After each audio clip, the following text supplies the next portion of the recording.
Hey, what's going on YouTube? So today I'm going to bring you an Oakensoul heavy attack build for the Magicka Dragonknight, also known as Magdk. This build utilizes only heavy attacks and therefore no light attacks are required. Furthermore, this build parses 90k plus on the trial dummy and is optimized as best as possible for group content. Please use these builds as a baseline, as there are many viable gear sets and skills in the game to customize how you want to play. With that being said, here's the build. So starting off in the character sheet, I have 64 points in a Magicka and I'm running the Thief Mundus. For the race, we're a high elf. High elves have probably some of the best passives for Magicka DPS. For the food, we do have a couple of different options. First is running tri-stat food, which is going to give us health, stam, and Magicka. And if you want to push for a little bit more damage, you can run bi-stat food. Artem pickled fishbowl is probably the best bet, but a way cheaper and pretty much just as good alternative would be running just bi-stat blue food, like Solitude Salmon Millet Soup. For the potions, since we are a heavy attack build, we are going to have tons of sustain, so you don't really need to use potions to recover a Magicka. But what you can do is you can run tri-stat potions as a pseudo heal or even just to fill up your stamina. For CP for the blue tree, we're going to be running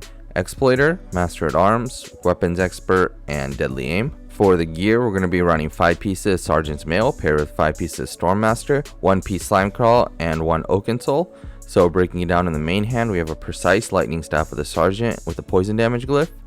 For the head, we have 1 piece light slime crawl and divines with a max mag enchant. For the chest, we have 1 piece of sergeant's mail and divines with a max mag enchant. For the rest of the body, we have 5 pieces of Stormmaster, all traded in divines with max mag enchants as well.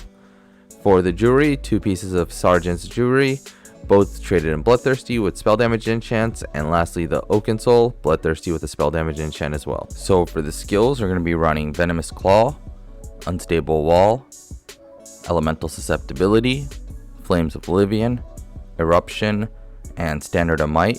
So for the rotation, just keep up all of your dots: Venomous Claw, Unstable Wall, Flames of Oblivion, Eruption, and Elemental Susceptibility dynamically. And then when all of your dots are down, you can drop your Standard of Might whenever it's ready. So just hold down the heavy attack and input 1 to 2 skills per heavy attack. If multiple skills need refreshing, you can cast Wall and Eruption a bit early or cast 2 skills per heavy attack. So for closing thoughts, your flex spot would probably be Elemental Susceptibility, although it does do good damage because of the amount of burning it procs. Furthermore, it ensures that our wall will proc off balance whenever the cooldown is off, meaning that we're gonna be getting a huge boost to our heavy attacks anytime off balance is proc. I did test out dropping Elisus for Engulfing Flames and running a shock damage enchant, but it did perform just a little bit less DPS. And if you need a flex spot, then probably Venomous Claw. And I think that wraps it up. So for gear alternatives, there are 4 other heavy attack sets you can use: Undaunted Unweaver, Undaunted Infiltrator, Infallible Mage, and Noble Duelist. So the thing about Undaunted Unweaver and Undaunted Infiltrator is they don't have the best 2 to 4 piece bonus, and the heavy attack boost that you get from meeting the requirements is only 1645, which is a little bit less than Noble Duelist and significantly less than Sergeant's Mail. So for Infallible Mage, this is a good source of Minor Slayer, although Oakensoul does provide that for us, so we don't need it. The 5 piece only adds 900 extra heavy attack damage, which is far lower than any of the other heavy attack sets.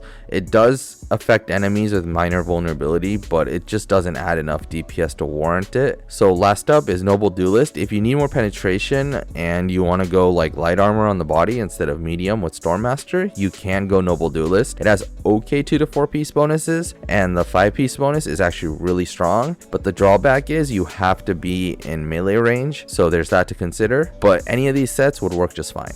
And that wraps up the build explanation section of this portion. As always, thank you for watching my video. If you have any questions or comments, feel free to leave them in the comment section down below, or better yet, come join our Discord. Link is in the description. As a reminder, if this video helped in any way, please help the channel grow by subscribing and liking the video. I will also have a written guide in the description for those who would prefer that. And lastly, I've also started a channel membership for those who like to go the extra step to help support me so I can focus on more content creation. And as always, feel free to stick around for the attached parse. If not, have a good day and see you in the next one.